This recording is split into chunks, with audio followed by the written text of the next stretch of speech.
चलो शुरू करते हैं पोस्ट मैरिज का चैप्टर 20। इधर कबीर वॉशरूम से बाहर आकर कमरे में लगी खिड़की पर खड़े होकर सिगरेट सुलगाने लगता है। ना चाहते हुए भी अतीत की यादें उस पर हावी हो रही थी, जिन सब को उसने दिमाग से निकाल दिया था। आज वही सब उसे फिर याद आ रहा था। दक्षिता दक्ष के हाथ पर पट्टी बांधकर उसके पास बैठते हुए खाने की प्लेट उठाकर उसके सामने करती है। दक्ष उसके सामने अपना चोट वाला हाथ करते हुए बोला, चोट लगी है हाथ में, कैसे खाओ। दक्षिता अपने माथे पर हल्की सी चपत मारते हुए बोली, ओ हाँ, मैं तो भूल ही गई। वो मुस्कुराते हुए बोलती है। पहली बार वो दक्ष के सामने खुलकर मुस्कुराई थी। दक्ष खो जाता है उसकी मुस्कान में। दक्षिता उसके सामने खाने का निवाला करती है और दक्ष उसके हाथ से खा लेता है। दक्षिता दूसरा निवाला खिलाते हुए बोला, कब तक गुस्सा करने वाले हैं आप। दक्ष उसके हाथ से खाता है और साथ में उसकी उंगलियों को अपने होंठों से छू लेता है। दक्षिता बर्फ सी जम जाती है, दिल की धड़कनें बढ़ गई थी उसकी। दक्ष बोला, तुम्हें नहीं खाना क्या। दक्षिता बड़ी मुश्किल से बोली, मुझे भूख नहीं है। वो दक्ष को खिलाते हुए बोलती है। दक्षिता दक्ष को अपने हाथों से खिला रही थी और दक्ष हर निवाले के साथ उसकी उंगलियों को अपने होंठों से छू रहा था। दक्षिता के गाल शर्म से गुलाबी हो गए थे, लेकिन ना वो दक्ष को रोक सकती थी और ना ही रोकना चाहती थी। दक्ष उसकी तरफ एकटक देख रहा था और दक्षिता उसकी तरफ। प्लेट में से खाना कब का खत्म हो गया था, पर इस बात को दोनों को होश नहीं था। दक्षिता बस अपने हाथ ऐसे ही प्लेट के पास लेकर जा रही थी जैसे वो खाना ले रही हो, और फिर अपनी खाली उंगलियां दक्ष के होंठों की तरफ, और दक्ष भी बस उसकी उंगलियों को अपने होंठों से छू रहा था। वो बेहद प्यारा एहसास था। दूसरी तरफ कबीर एक एक करके 4 सिगरेट फूंक चुका था, पर उसकी बेचैनी कम नहीं हुई।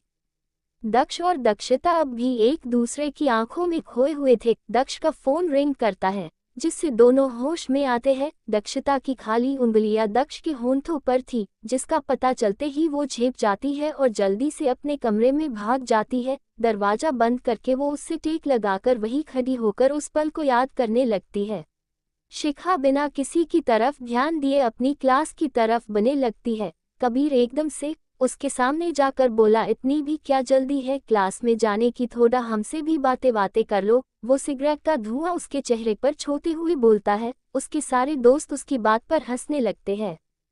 शिखा बोली, मैं यहाँ पने आई हूँ, बातें करने नहीं, हटो मेरे रास्ते से। कबीर उसके और करीब जाकर बोला, और ना हटूं तो क्या कर लोगी तुम। शिखा बोली, लिसन, मैं तुम जैसों के मुंह नहीं लगती, हटो मेरे रास्ते से। ये कहकर वो आगे बढ़ने लगती है। कबीर एकदम से उसका हाथ पकड़कर अपनी तरफ खींचते हुए, नाम ही तो पूछ रहे हैं ना, इतना भाव क्या खा रही हो, कहीं की महारानी हो। शिखा गुस्से से बोली, हाथ छोड़ो मेरा। कबीर उसका हाथ छोड़ने के बजाय उसे और पास करके उसकी कमर पर हाथ रख देता है। शिखा एक थप्पड़ खींचकर मारती है उसको और बेहद गुस्से से बोलती है, अपनी हद में रहो, समझे। शिखा के ख्यालों में खोए कबीर का हाथ अपने गाल पर चला जाता है और उसके होंठों पर स्माइल आ जाती है। वो मुस्कुराते हुए बोला, तुम्हारा मारा हुआ थप्पड़ मुझे आज भी याद है। उसके बाद वो एक गहरी सांस लेते हुए बोला, बेकार है इन अतीत की गलियों में भटकना, जिसमें दर्द के सिवा और कुछ हासिल नहीं होने वाला। वो अपने सारे ख्यालों को झटक कर सोने की कोशिश करने लगता है। एक दूसरे के ख्यालों में खोए दक्ष और दक्षिता भी सो गए थे। अगली सुबह दक्षिता जल्दी से उठ जाती है और जल्दी से नहाने चली जाती है। नहाने के बाद वो दक्ष के कमरे में जाती है। दक्ष अब भी सोया हुआ था। उसको देखकर दक्षिता के दिल में रात से जो बेचैनी हो रही थी वो दूर हो जाती है। वो धीरे से दक्ष के पास जाती है और बहुत आराम से उसके चोट वाले हाथ को अपने हाथ में लेकर उसकी पट्टी खोलने लगती है। इस बात से अनजान कि दक्ष जाग चुका है और उसे ही देख रहा है। पिंक कलर का सूट, गीले खुले बाल जो कि उसके चेहरे पर आ रहे थे, गुलाबी गुलाबी होंठ, नजरें झुकी हुई, बहुत धीरे धीरे वो पट्टी खोल रही थी और चेहरे पर इतना दर्द जैसे दक्ष को नहीं उसे ही लगी हो। उसके होंठों पर स्माइल आ जाती है। वो अपनी उंगलियों की तरफ देखती है, जिस पर अभी भी दक्ष के होंठों का एहसास था। वो अपनी उंगलियों को अपने होंठों से छू लेती है। एक प्यारा सा एहसास उसको छूकर जाता है। अपनी हरकत पर वो खुद ही शर्मा जाती है। उधर दक्ष के सामने बार बार दक्षिता का चेहरा घूम रहा था।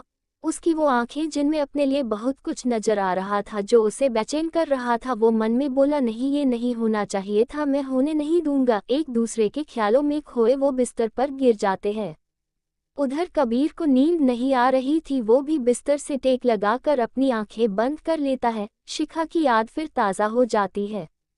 8 साल पहले कबीर का कॉलेज का आखिरी साल था। वो अपनी लाइफ में कभी सीरियस नहीं होता था। गर्लफ्रेंड भी कपड़ों की तरह बदलता था, या यूँ कहे कोई उसकी जिंदगी में ऐसा आया ही नहीं था जो उसको प्यार के मायने सिखा सके।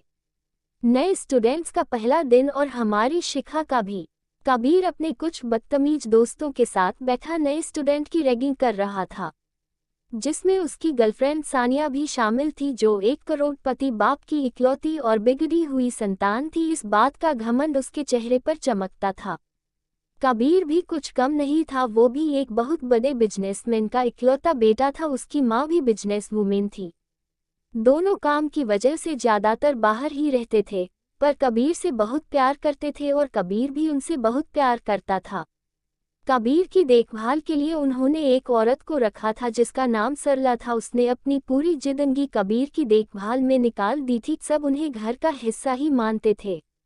कबीर दिल का बुरा नहीं था, बस अकेले होने की वजह से और थोड़ी गलत संगत में रहकर वो बिगड़ गया था। इस वक्त वो अपने होंठों में सिगरेट दबाए नए स्टूडेंट्स को तंग कर रहा था। उसकी नज़र बराबर मेन गेट पर बनी हुई थी ताकि कोई नया स्टूडेंट उससे बच ना पाए।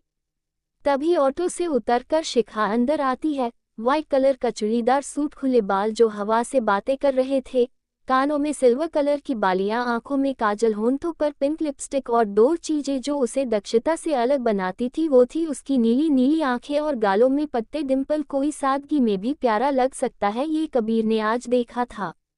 एकदम से वो अपनी नजरें उठाकर दक्ष की तरफ देखती है। दक्ष तुरंत अपनी आंखें बंद कर लेता है। दक्षता धीरे से बदबदाते हुए बोली, शुक्र है कि सो रहे हैं, अभी जाग जाते तो शामत आ जाती मेरी। फिर दक्ष की नकल करते हुए बोलती है, मेरे कमरे में किसकी इजाजत से आई तुम? दक्ष मन ही मन मुस्कुरा उठता है। दक्षता आगे बोलते हुए, जब मुझे खुद यहाँ ले आते हैं तब कुछ नहीं, अगर मैं खुद आ जाऊँ तो बवाल करने लगते हैं। हाँ नहीं तो। आज के लिए इतना ही, मिलते हैं कल नेक्स्ट चैप्टर के साथ। अगर स्टोरी अच्छा लगा तो प्लीज़ लाइक, कमेंट और चैनल को सब्सक्राइब जरूर करें।